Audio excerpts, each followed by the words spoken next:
Talking music and logic with Erin Dawson on the road to Macstock. This is MacVoices. This week's MacVoices is supported by Kolide. Kolide is an endpoint solution that uses the most powerful untapped resource in IT, end users. Learn more at kolide.com/MacVoices. Welcome to MacVoices. This is the talk of the Apple community, and I'm Chuck Joyner. Today, folks, I get to do one of my favorite things. I get to welcome someone brand new to MacVoices and introduce you to them. And one of my second favorite things is that I get to introduce you to a new speaker at Macstock. And both of those are all in one package with Erin Dawson. Erin, welcome. It's great to meet you and great to have you on MacVoices. So nice meeting you. Thank you for having me, Chuck. Well, thank you for being here, and thank you for becoming a speaker at Macstock.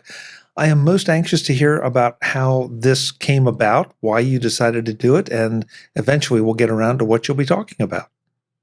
Anything for a fellow Pennsylvanian. Yes, we did discover that in our emails back and forth. It's like, oh, you're in that part of the state. I'm over in this part of the state. This is great. It never happens. Yeah, that's right. Yeah, that doesn't happen often. Yeah. So how did you decide to become a Macstock speaker? Yeah, so what I do in my day job, I suppose, is I'm the DevRel communications manager at Oracle, and one of my colleagues, you may know him, is his name is Brett Terpstra, and Brett could not speak this year. I think this is how the story goes, and mentioned to Mike that his colleague, yours truly, might be a good fit. And so I just started talking with Mike, and we batted some ideas around, and here I am on the website. I've made it. Well, that's great. Although you admitting to knowing and being friends with Brett Terpstra in public is kind of shocking, actually. And I'm sure I'll get an email from him right after he hears that. Yeah, I'm sure he has a script that trawls the internet at all times for any utterance of his name, and then he gets a notification. That would be a very Brett thing to do. Exactly. You know him well, don't you? Yeah, we're buds. Well, that's great. I mean, it's great to have new blood coming into Macstock, and you're going to be taking on, I guess, a topic that I don't believe has ever been presented at Macstock. Yeah, we'll see. So when I spoke with Mike, he mentioned that in terms of like a theme this year for Macstock, gosh, if memory serves, it wasn't that there was a singular theme, but that the presenter could choose among previous themes. And one of them was play, again, if memory serves. And so, I open Logic every day. I make music every day. It is all I can do to try to squeeze that into my own position at Oracle. And sometimes I do. So, I pitched that to Mike, and that's what I'll be talking about. I went to school for music. I don't do music for a living necessarily. I'm kind of a weekend warrior in that way, which is, a legacy that I'm happy to be a part of. There are a lot of great composers who were, weekend warriors, so to speak. Charles Ives being one of them. Heck, Franz Kafka, was a writer on the weekends. So I don't feel like my artistic integrity is taking too much of a hit doing this kind of thing on weekends. But, when I saw the theme play, that's immediately where my mind went. So I kind of wanted to back solve, as in like, well, how would I squeeze Logic into a use case for folks that, care a lot about the Apple ecosystem and especially the Mac ecosystem. And that's kind of where I came upon this idea of music composition for non-composers. And Logic, GarageBand to some extent makes that really easy, though it is also easy to make things sound bad. It gives you, you get easy access to the tools to do this kind of thing, but you need some basic knowledge for it to, sound the way that you want it to. And I sort of have in mind that, a lot of folks who might be attending Macstock will maybe work at a company like I'm working at a company where you're maybe in a marketing role, or there's a launch coming up where you need basically soundtrack to a video. You've worked really hard scripting the thing, maybe shooting the thing, ideating over it, iterating over it a lot, and then you get to the last step and it's like, well, this sounds pretty naked without music. And then you run into a problem, which is, well, okay, where do I start finding music for this kind of thing? I can, you know, use the old like iMovie, soundtrack pieces that we've all heard a gillion billion times. Or you can pay for something, a song. You can license a song, which also isn't ideal because licensing is a pain, and it's cool to not pay for things in general. And if you can make your own music in a sort of bespoke way to tailor it to the video or whatever visual asset you're soundtracking it to, then that's a huge win. So that's basically the angle of my talk. I really like this. I don't need GarageBand or Logic to make something sound bad. I can do it all by myself. So any tips you can give me will be great. But I think a lot of us, especially with GarageBand, have played around with the loops that come with it, and make our own little thing. And you're kind of proud of it, no matter how bad it is or how primitive it is. Mm-hmm. Just because, I did that. So you start to feel like a musician, even though nobody would ever mistake me for a musician. And so, and yet I'm intrigued by your choice of Logic as a tool, because Logic, I think, is perceived a lot more as a professional tool. Yeah. So a lot of what I'll be demoing and reviewing will be fit for Logic, but is also applicable to GarageBand. The user interface is virtually the same, but there are some things that you can do in Logic that, of course, you can't do in GarageBand. But yeah, I think it's going to be basically a one-to-one experience. The one thing that I'll be covering in Logic that doesn't translate super well to GarageBand is the sort of plugin ecosystem. So if you have your loop, your MIDI, and you want, and this is getting a little sophisticated maybe, but you want a tremolo pan from speaker L to speaker R, adding a tremolo plugin to that track is a little different in Logic than it is in GarageBand. But that's basically immaterial. I'm really going to start by talking about really foundational ideas when you're adapting something to a visual asset, when you're adapting sound, when you're sound design, music to a visual asset. So I think that a lot of people are going to want to have music available for like a commercially kind of vibe.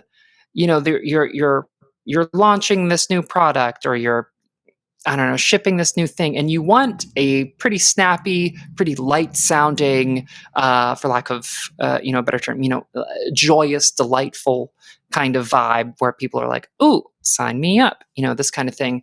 So I'm going to talk very briefly about music theory. I love music theory so much. It's sort of like the programming of the sonic world, and I love that stuff. So I'll be talking about beats per minute in terms of tempo, and the way that I'll be doing that is to say, like, 60 BPM is the average heartbeat, and 120 BPM is going to it's quarter notes, eighth notes. So maybe let's aim for something around there where it's not too laggy, but it's not too fast, and then get into harmony a little bit. So I do have background a little bit as in like the storytelling world. I lived in Los Angeles for some time, and was part of what was called the Women's Center for Creative Work, now the Feminist Center for Creative Work, and led a storytelling sort of workshop there weekly. And I always found that I really love stories that give me something to learn that is not at all the point of the story. I like walking away with something that I didn't feel like I signed up for, and yet I did, and I'm better off for it. And so that's kind of how I'm approaching the sort of music theory aspect to this, and the harmony aspect to this. And where I'm going with that is, I think if I didn't know much about music theory or harmony, I would be delighted to know and kind of like intrigued to know this, that most music, Western music, is built off of one scale that's called the major scale, right? And the way that you make chords is to take each of the 7 notes of that scale and you sort of stack them on top of each other.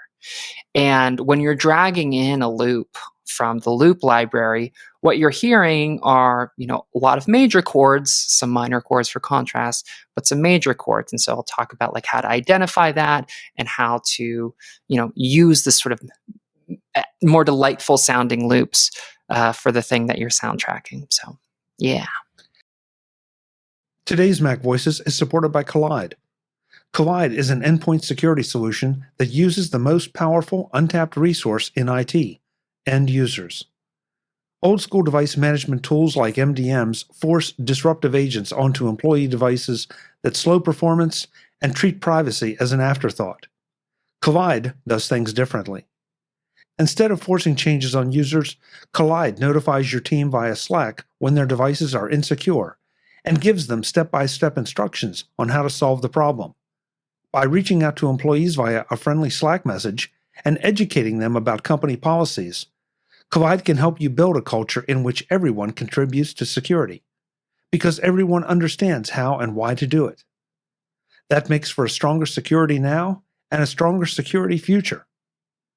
You can meet your compliance goals by putting users first. Visit kolide.com/MacVoices to find out how. That's Kolide, KOLIDE.com/MacVoices. Thanks to Kolide for supporting this edition of Mac Voices. Boy, there's so many questions I want to ask, and I'm not going to ask them because, that's not what we're here for. But first of all, I guess I see this as a very timely kind of thing, because we are in a world now where, with all the automated copyright protection things, you upload something to YouTube, not only do they take it down within just a few seconds, but then you also get, a slap across the wrist or worse. And you may not have even known that it was copyrighted. So the fact that I can create something that might sound good or sound good enough, and that way there can be no argument about, yes, I created it, I own it, no problems. That's it. Yeah, that strikes me as really appealing. The other thing, though, that I heard somewhere in there, and maybe I'm just interpreting what you're saying, is that I've seen plenty of videos or snippets or commercials, or call them what you will. Mm-hmm. Sometimes the music works so well and it's perfect, and other times it's just off, and it just kind of takes you right out of whatever it is you're watching. And I find that it's one of those things where I don't know why, I just know what my reaction is, and my reaction is consistent. So there's something about it that just didn't click or didn't work. Oh gosh. Yeah. So let me address each of those things. So for the first one, talking about licensing, talking about copyright, that kind of stuff. When I first joined Oracle, I was hosting a hands-on lab for machine learning and AI. And this is right after Oracle announced that they would be, partnering with Red Bull Racing. And, we spent months on this hands-on lab. And in the beginning of this thing, you're waiting for participants to arrive. We're waiting 3 or 4 minutes to make sure that everyone's there and they have their coffee or whatever. And during that time, I'd say every once in a while, take myself off mute. Hey everyone, welcome. How's it going? We're going to start in a few minutes, but until then, just hang tight. Whatever. And while that was happening, while we were waiting, I was playing my favorite composers, was this Russian composer named Alexander Scriabin, and I was like, what better use case for this beautiful piano music than people waiting to take a hands-on lab? And what happened is that I figured I'd be in the clear, right? This music is 100-some years old. And what happened is that the performance was not. The performance was maybe 10 years old. And so YouTube was like, oh, gotcha. Can't let you, host this video. So that was a bummer. And I learned my lesson. And here I am to maybe help people to avoid that on the other side by making their own music.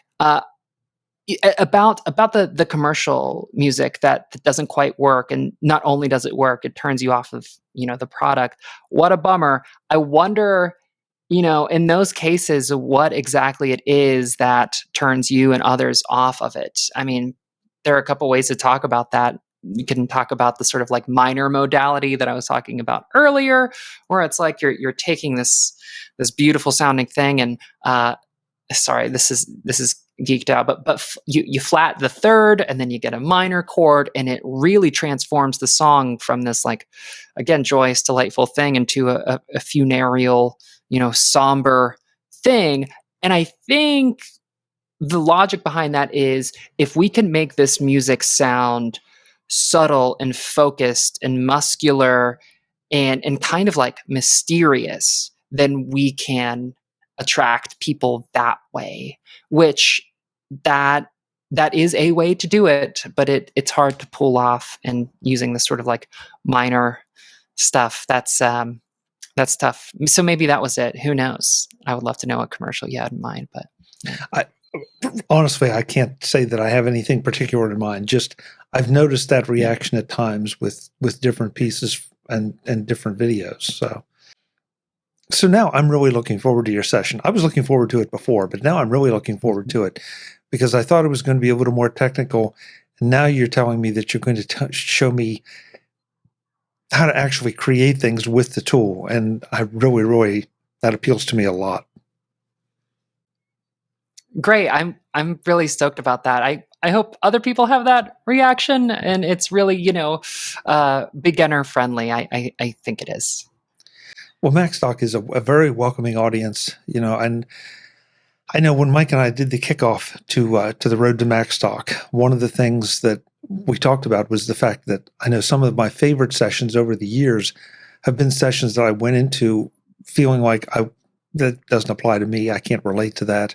And they ended up being some of my favorite sessions because I learned something brand new that came right out of left field. And so yours is not going to come out of left field, but I'm really anxious to hear what you can teach us. Yeah, I'm looking forward to it. Thanks, Chuck. Yeah.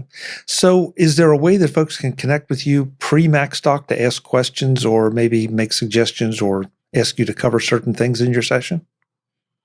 Yeah, totally. I think I guess Twitter would be the best way. I have an arcane username, unfortunately. I think I was taking French in college when I signed up for Twitter in the early days. And so it's JESUPPOSE, je suppose, which is what you think it would translate as. But yeah, hit me up there. All I do is think about music when I'm not, working. So if anyone just wants to chat about music or wants troubleshooting help with Logic or anything like that, music production, I'm around. Hit me up. Great. Well, it's a pleasure to meet you here. I'll look forward to meeting you in person at Macstock in Woodstock, Illinois. That's December 23rd and 24th. Macstock Conference and Expo is where you want to go, folks, to get your tickets, get the hotel information, get everything you need to know, and then come and let Erin teach you something about Logic. What do you think, Erin? That's right. That's right. The software, not the approach to epistemology, but maybe both. Yeah, you don't look Vulcan at all. No, sorry, I couldn't resist. Hey, thanks so much for the time. I'll see you at Macstock. Thank you, Chuck. See you there. Folks, I'm Chuck Joyner. This is MacVoices. We're going to have a lot of fun at Macstock, and I would love to have you join us. So once again, MacstockConferenceandExpo.com. Get your tickets. Be there. We're going to have a blast. Until the next time, and as always, thanks for watching. Visit MacVoices.com for show notes and to connect with Chuck on social media. Get involved in our Facebook group or like our Facebook page, and get more out of your Apple tech with MacVoices Magazine, free on Flipboard and on the web. And if you find value in it all, consider supporting us through either our Patreon campaign at patreon.com/MacVoices or by making a one-time donation via the PayPal link on our front page and in the show notes of each episode. You will join these fine people who help bring you Mac Voices.